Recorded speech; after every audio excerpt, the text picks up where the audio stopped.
Hola a todos. Bienvenidos nuevamente a un seminario virtual de la Cátedra de Farmacología Básica de la Facultad de Ciencias Médicas de la Universidad Nacional de La Plata. Ustedes saben, mi nombre es Nora Duimovich y en esta oportunidad vamos a hacer el video denominado Variabilidad Individual, que es un seminario que intenta acoplar contenidos de la unidad 1, farmacoepidemiología, y del módulo 2, farmacodinamia. Y bueno, como es bastante engorroso encontrar una manera fácil de lectura en los libros de texto, porque los contenidos están bastante desparramados en distintos capítulos, esperemos que este seminario pueda echar un poco de luz para comprender los temas y dar un cierre a estos dos primeros módulos en forma conjunta. Vamos a plantear el tema de la variabilidad individual partiendo de la siguiente premisa, que la terapéutica sería mucho más sencilla si la respuesta a una misma dosis de un fármaco fuera siempre la misma. En realidad, la variabilidad inter e incluso intraindividual es frecuentemente importante y el médico debe ser consciente de las variaciones para poder realizar una correcta prescripción de un fármaco en forma bien segura y eficaz. Es bien sabido que los individuos varían en la magnitud de su respuesta a la misma concentración de un fármaco solo o fármacos similares, y un individuo dado podría no responder siempre en la misma forma a la misma concentración del fármaco. Entonces se han realizado intentos para definir y medir esa sensibilidad o la resistencia individual a los fármacos en el entorno clínico, y de eso un poco tratan la clase de estudios que fuimos aprendiendo en la farmacoepidemiología. La respuesta a los fármacos, que es distinta, puede cambiar, por ejemplo, por enfermedad o porque se hubiera administrado el fármaco con anterioridad. Los receptores mismos son dinámicos y la cantidad de receptores y su función podría presentar cambios en el número, regulación ascendente o descendente por algunos factores que puedan llegar a ser endógenos o exógenos. Una constante de la farmacoterapia es la forma variable de cómo las personas responden a los medicamentos. Sí, en efecto, siempre que se emplean fármacos en grupos humanos, se encuentran individuos que responden de la manera esperada, otros que fracasan, una falla terapéutica, y en algunos los efectos indeseables superan a los efectos buscados, a los beneficios. Aún quienes responden en la forma buscada, también ellos se distribuyen normalmente en relación con las dosis, y hay personas que requieren dosis usuales de medicamentos, pero otras que responden con dosis más bajas o más altas.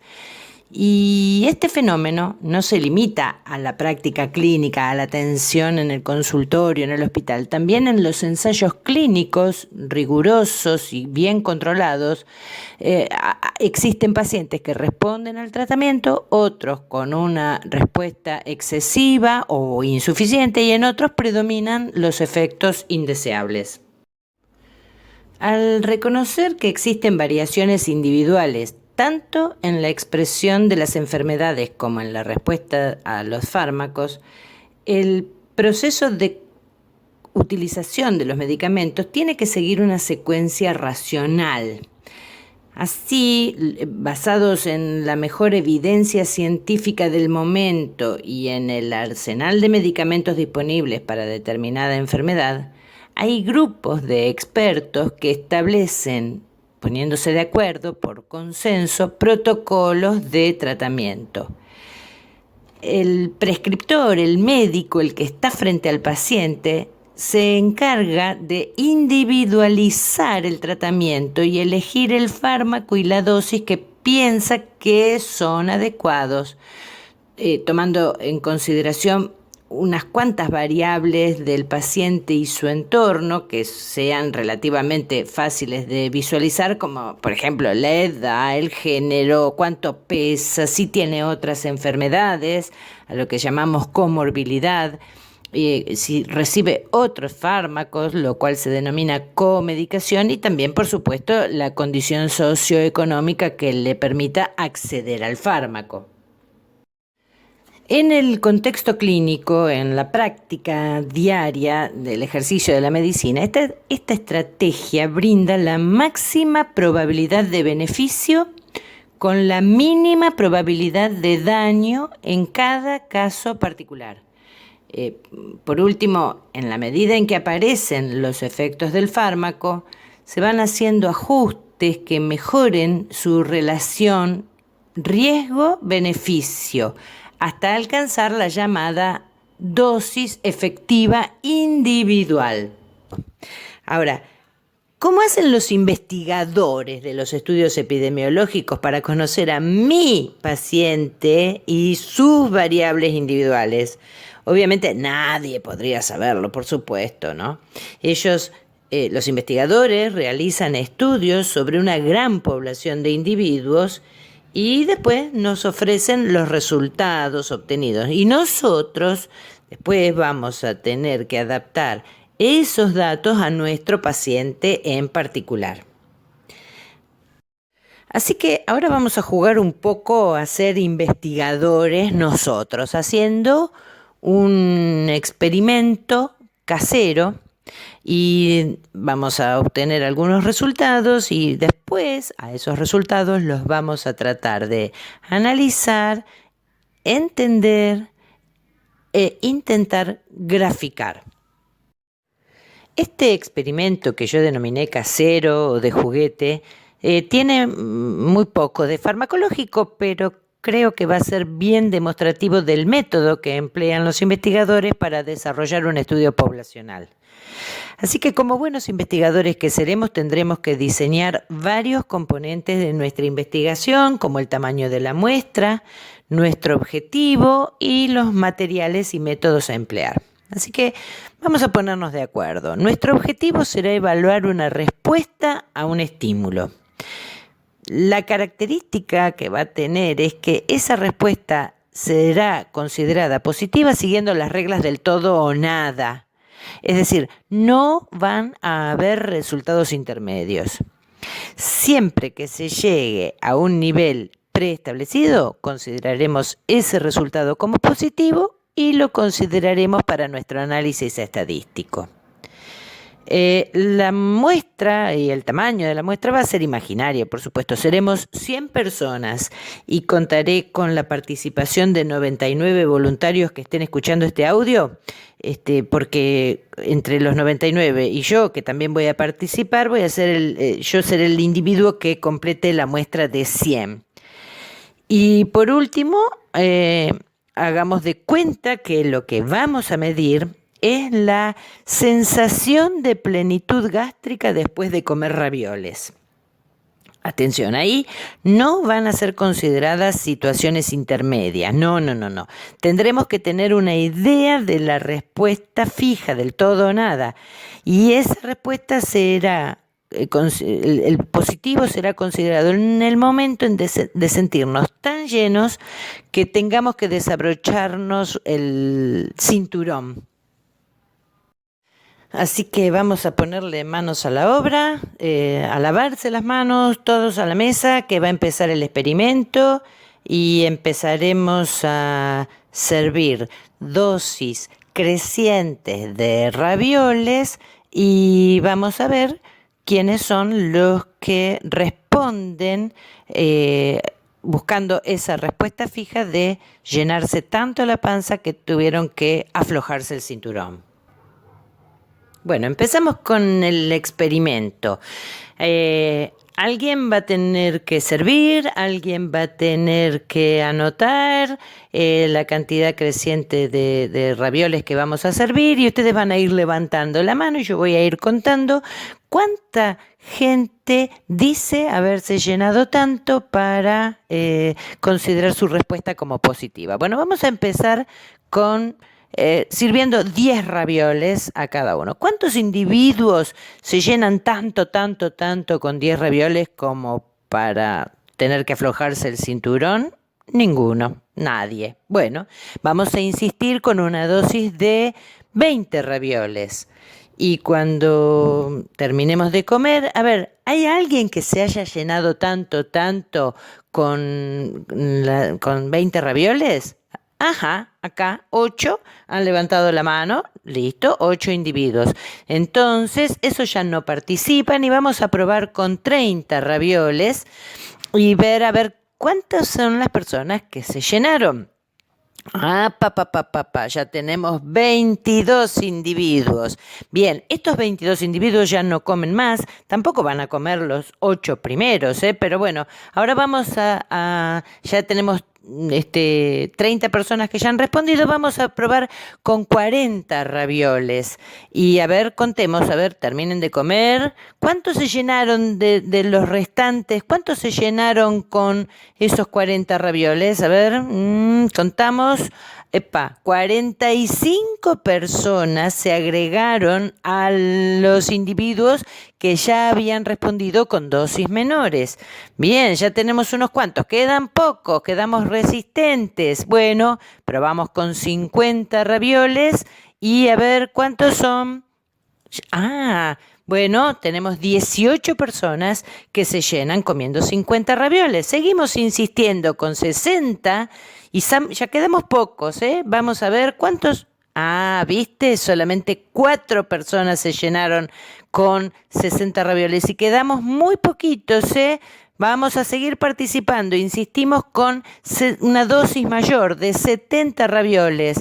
De los 2 personas nada más quedaron sin llenos. Y a ver, para 80 ravioles, a ver, y sí, yo fui la última que tardó en llenarse tanto la panza. Ese uno soy yo que necesité 80 ravioles para aflojarme el cinturón.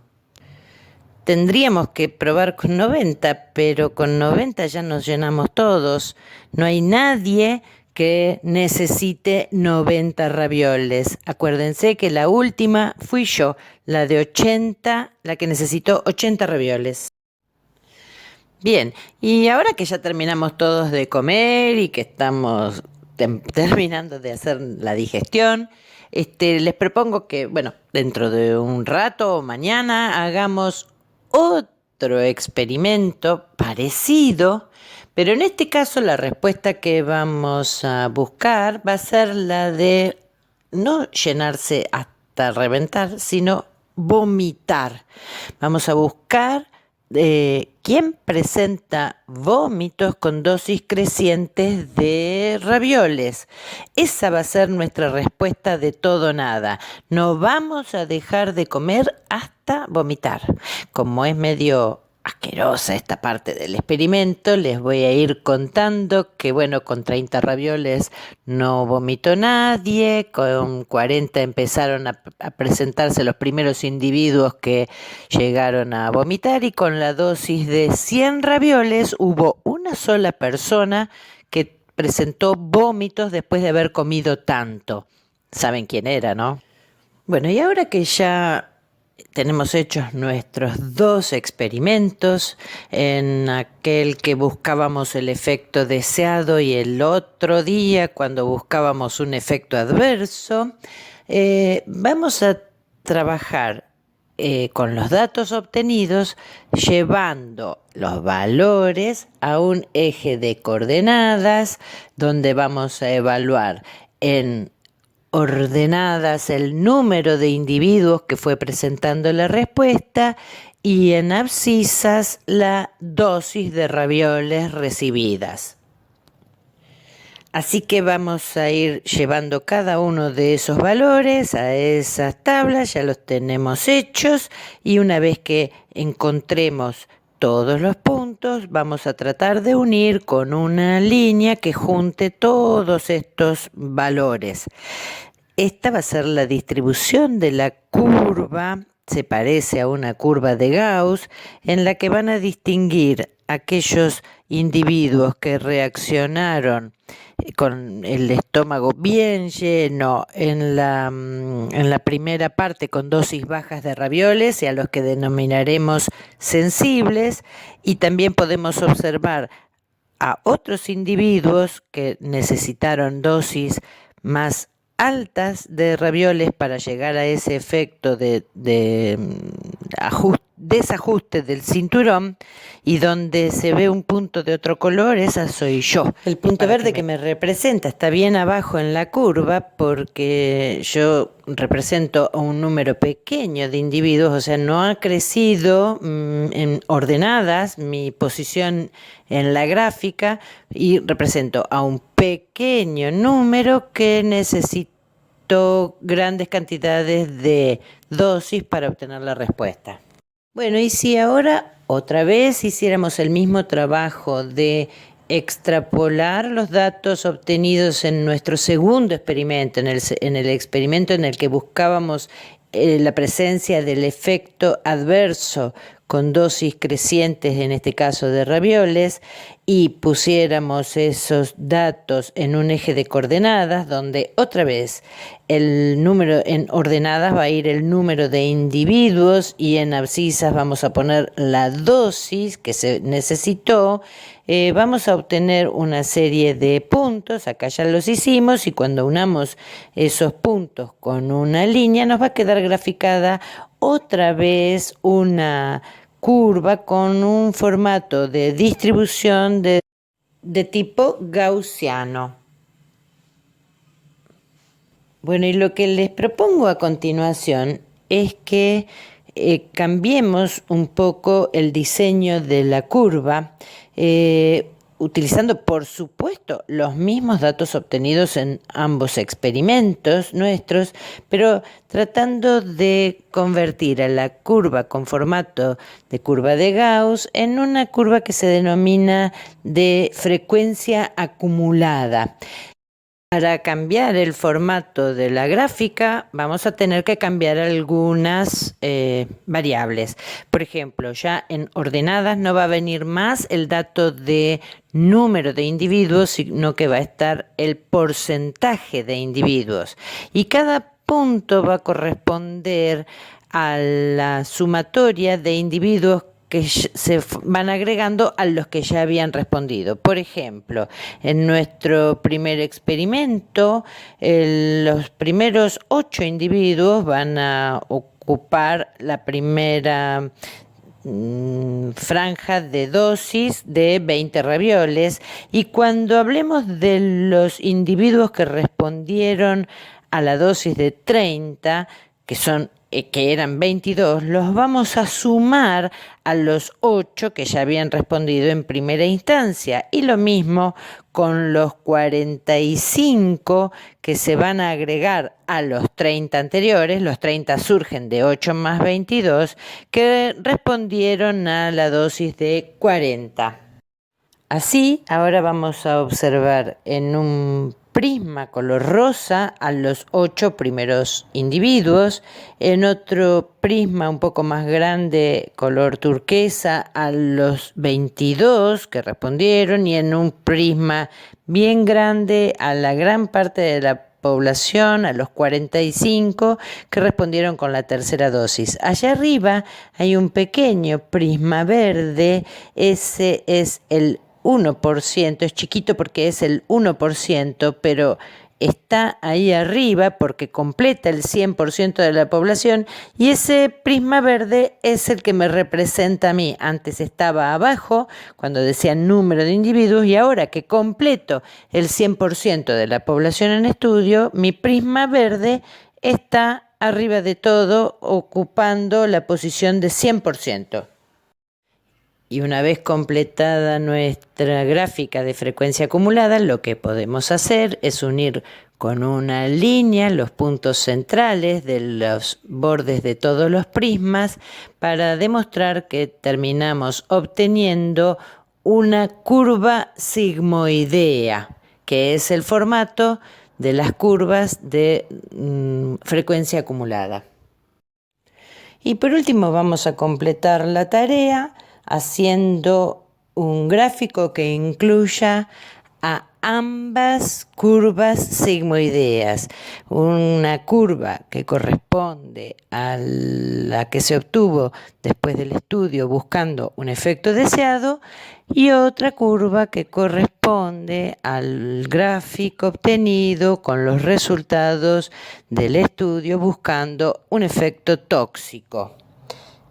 En esta gráfica que tenemos hecha aquí, que ya es una gráfica hipotética, ya no corresponde a nuestro experimento, vemos que existen dos curvas, una azul y una roja. La azul es la que corresponde al efecto deseado y la roja es la que corresponde al efecto tóxico.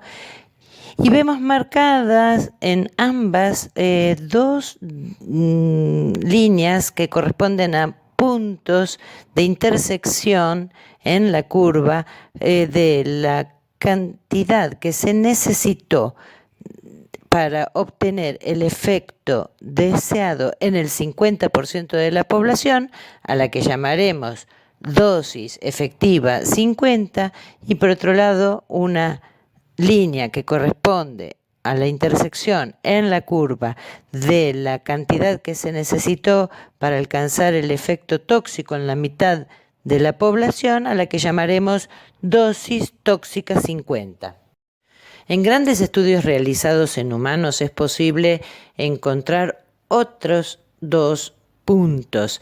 Aquel que corresponde a la dosis efectiva 99, correspondiente a la dosis con la cual se obtiene el efecto deseado en el 99% de la población, y la dosis tóxica 1, que corresponde a la dosis con la cual se logra el efecto tóxico en la menor proporción de la población, en el 1% de la población. Así va a ser mejor comparar dosis efectiva 99 versus dosis tóxica 1 para evaluar los siguientes índices que vamos a aprender a continuación. El primero de los indicadores de seguridad que vamos a analizar va a ser el índice terapéutico. En nuestro primer caso vamos a analizar el índice terapéutico 50, es decir, vamos a comparar y ver qué relación existe entre la dosis tóxica 50 y la dosis efectiva 50. Así que índice terapéutico es una relación entre dos dosis, entre la dosis del fármaco que produce un efecto tóxico y la que produce un efecto terapéutico. En nuestro caso, la dosis tóxica 50 y su relación con la dosis efectiva 50. En animales de experimentación, en vez de nombrar a la dosis tóxica 50, se puede reemplazar directamente por la dosis letal 50, cosa que en humanos es éticamente imposible de determinar. El índice terapéutico no tiene unidades porque expresa veces. La cantidad de veces que debe aumentarse la dosis que es efectiva en el 50% de la población para alcanzar la dosis que es tóxica en el 50% de la población.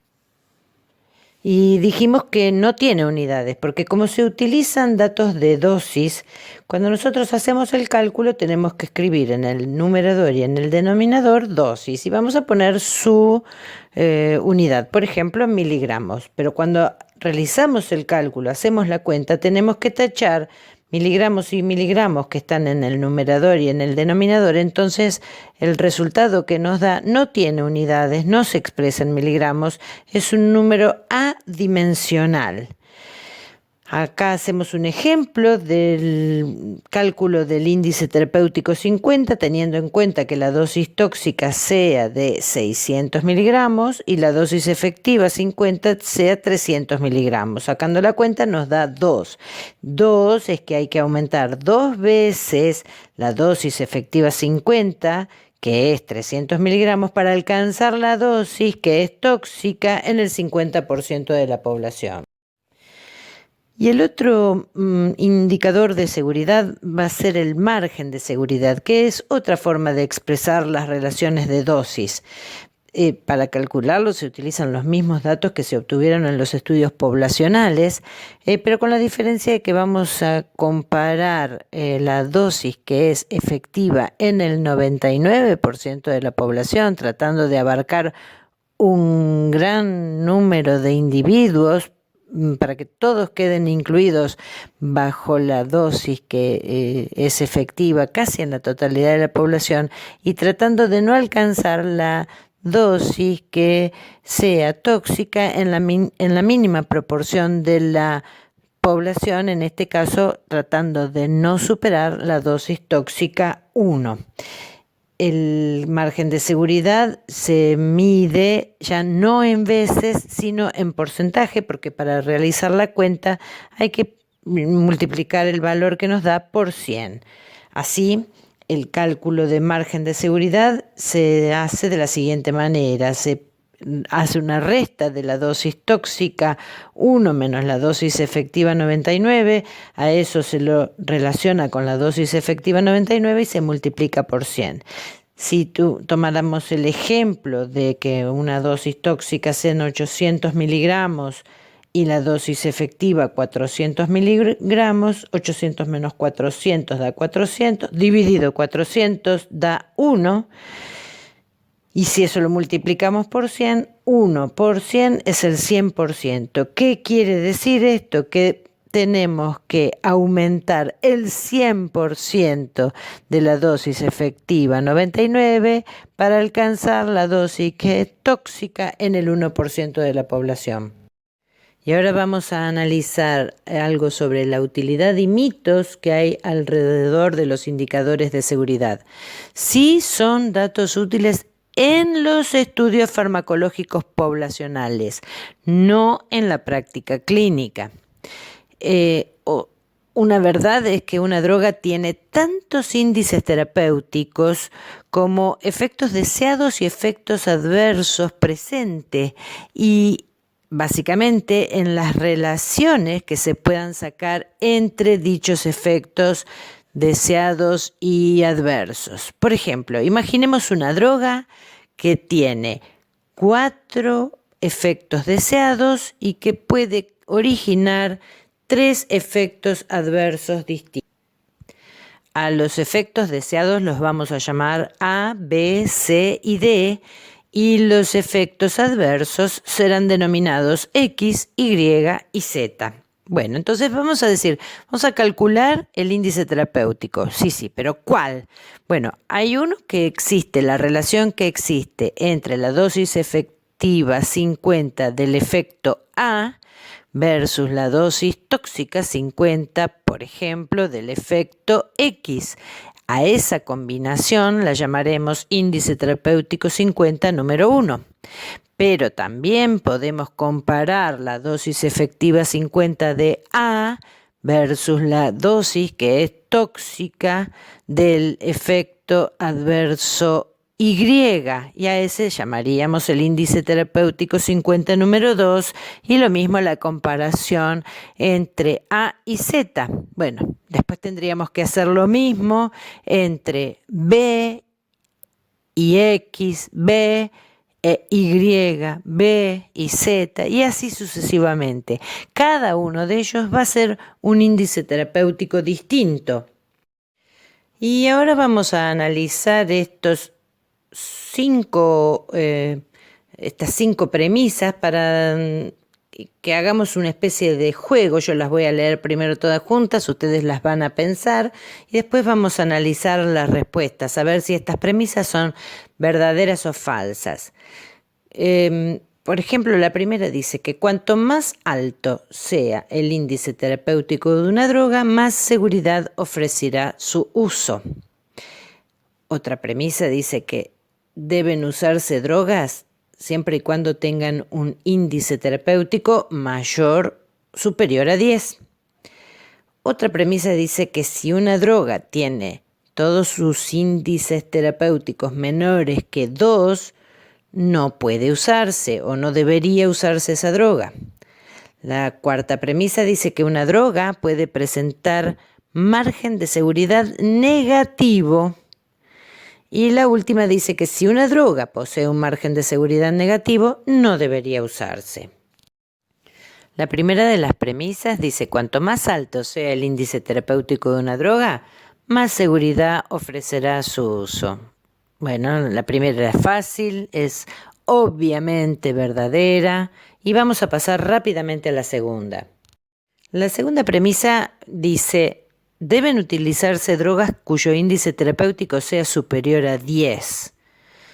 A ver, esto es falso. ¿Por qué es falso?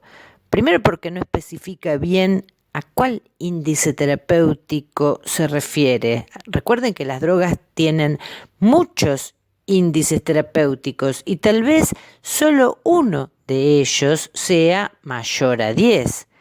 Porque se hizo comparando qué efecto deseado y qué efecto adverso. ¿Recuerdan cómo hicimos recién los índices terapéuticos número 1, 2 y 3 de las drogas, de la droga imaginaria? Esta tercera premisa ya habla de varios índices terapéuticos y dice: si una droga tiene todos sus índices terapéuticos chiquitos, menores que 2, no debe usarse. Bueno, a pesar de esa corrección, esto también es falso, porque deben analizarse cuáles son los efectos deseados y cuáles son los efectos adversos, y además ver la relación que existe entre el beneficio y el riesgo de usar esa droga. Por ejemplo, ¿vale la pena correr grandes riesgos ante beneficios chiquitos que sean poco determinantes para resolver la situación de salud? O al revés, a veces el beneficio es extremadamente grande y los efectos adversos que se presentan pueden ser tolerados o también bien controlados. Un ejemplo de tipos de drogas que tienen todos sus índices terapéuticos menores que 2 son las drogas que se utilizan para el tratamiento del cáncer. Ahí el efecto beneficioso es sumamente importante y algunos efectos adversos que se presentan son fácilmente manejables o bastante bien tolerados. El efecto deseado es disminuir la masa tumoral y prolongar la sobrevida libre de enfermedad de los pacientes. Eso es un efecto deseado muy importante. Y el efecto adverso que por ahí podríamos llegar a evaluar con un índice terapéutico muy pequeño es el de las náuseas o el de los vómitos, que se pueden controlar con el uso de otra medicación. Pero ahí estamos analizando efectos adversos de poca cuantía en relación con un efecto deseado muy importante. Entonces, aunque el índice terapéutico sea menor que 2, vamos a elegir utilizar drogas para el tratamiento del cáncer. Una de las últimas premisas decía que una droga puede presentar margen de seguridad negativo. Y sí, esto es verdadero. Esto sucede cuando la dosis tóxica 1 es menor que la dosis efectiva 99. Al hacer el cálculo nos va a dar margen de seguridad negativo. Y cuando nos da un margen de seguridad negativo, la última premisa dice: si una droga posee un margen de seguridad negativo, no debe usarse. Bueno, pero esto es falso. Que nos dé un margen de seguridad negativo dice que indica que hay que disminuir y en qué porcentaje hay que disminuir la dosis que es efectiva en el 99% de la población para no alcanzar la dosis que es tóxica en el 1% de la población. ¿Y qué hago? ¿La uso igual? Y sí, porque tal vez el paciente que yo tenga que tratar pueda llegar a tener efecto aún bajando la dosis efectiva 99, porque tal vez mi paciente corresponde a los individuos sensibles y nunca necesitaría administrarle la dosis efectiva 99. Entonces, disminuyendo esa dosis, tal vez todavía pueda estar prescribiendo bien la dosis que le corresponde a mi paciente. Y nuevamente también tenemos que analizar otra vez la relación entre el beneficio y el riesgo y cuáles son los efectos deseados que estamos buscando y su importancia y los efectos tóxicos que estamos analizando y también su importancia. Bien, y bueno, esta fue la última diapositiva de este seminario que podríamos llamarlo en forma casera el seminario de las curvas cuantales. Esperemos vernos pronto, descansen, hasta la próxima y quédense en casa.